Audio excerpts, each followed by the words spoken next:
Wait, have you heard about the Watergate scandal? Oh, I just saw a great video on the Watergate scandal. Oh, really? Yeah, it was Let's awesome. take a look. Let's start at the very beginning of the scandal, when Republican Richard M. Nixon was inaugurated as the 37th President of the United States on January 20th, 1969. During his first term in office in 1972, Nixon ordered an installation of secret taping devices that recorded all conversations in the Oval Office, his executive office building, his Camp David office, and on selected telephones in these locations. It is important to note that before this, the New York Times and the Washington Post began publishing the Pentagon Papers, the Defense Department's secret history of the Vietnam War. Nixon and his staff recruited a team of ex-FBI and CIA operatives, later referred to as the Plumbers, to investigate the leaked publication of the Pentagon Papers. On September 9, 1971, the Plumbers broke into the office of Daniel Ellsberg, psychiatrist, in an unsuccessful attempt to steal psychiatric records to smear Daniel Ellsberg, the defense analyst who leaked the Pentagon Papers to the press. In January of 1972, one of the Plumbers, G. Gordon Liddy, was transferred to the Committee to Re-elect the President, or CREEP, where he got approval from Attorney General John Mitchell for a wide-ranging plan of espionage against the Democratic Party. This led to a group of 5 men breaking into the Democratic National Committee headquarters. As the burglars were preparing to bug the office with the microphones and steal more documents, a security guard noticed someone had taped over several of the building's door locks. The guard then called the police, who arrived just in time to catch those spies. Those 5 men, James W. McCord, Frank Sturgis, Eugenio R. Martinez, Virgilio R. Gonzalez, and Bernard L. Baker, were arrested that night. Bugging devices, rolls of film, and thousands of dollars in cash were found in their possession. At first, it was not clear of the White House's involvement in the break-in. They denied any connection to it days after the scandal. However, suspicions were raised when detectives found copies of the Re-election Committee's White House phone number among the burglars' possessions. In August of that same year, Nixon swore that the White House staff was not involved in any way in the break-in, but an article in the Washington Post reported that a check for $25,000 set aside for Nixon's 1972 re-election campaign was deposited into the bank account of one of the men arrested for the Watergate break-in in that same month. Despite what happened, Nixon still won his re-election in a landslide in November of that year.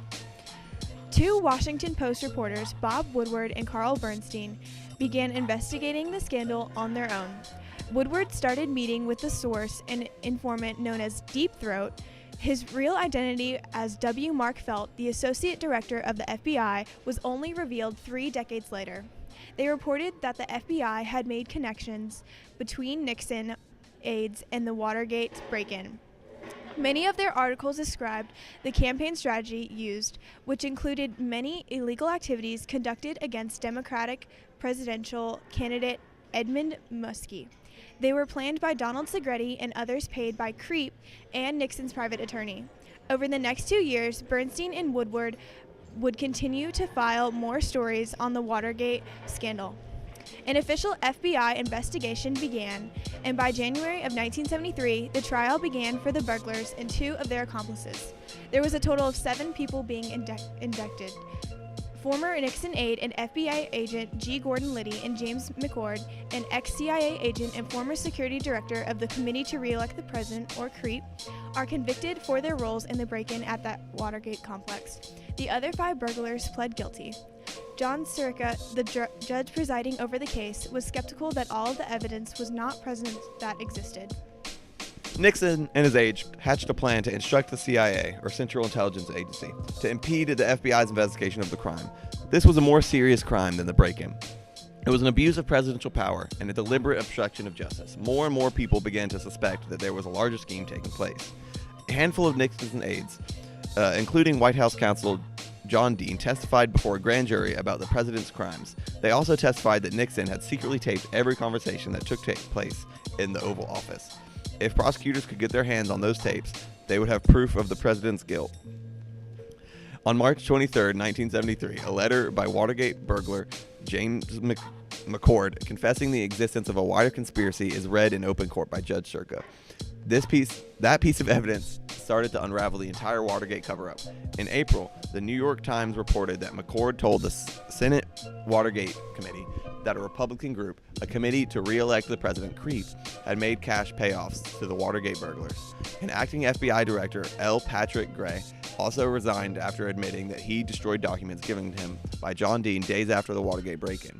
By the end of that month, Nixon had announced that the White House aides John Enchelman, H.R. Hayes, and Attorney General Richard Kleindienst have resigned. John Dean was also fired and was eventually pleaded guilty to obstruction of justice in October of the same year. The first nationally televised hearings of the Senate Select Committee began on May 18th.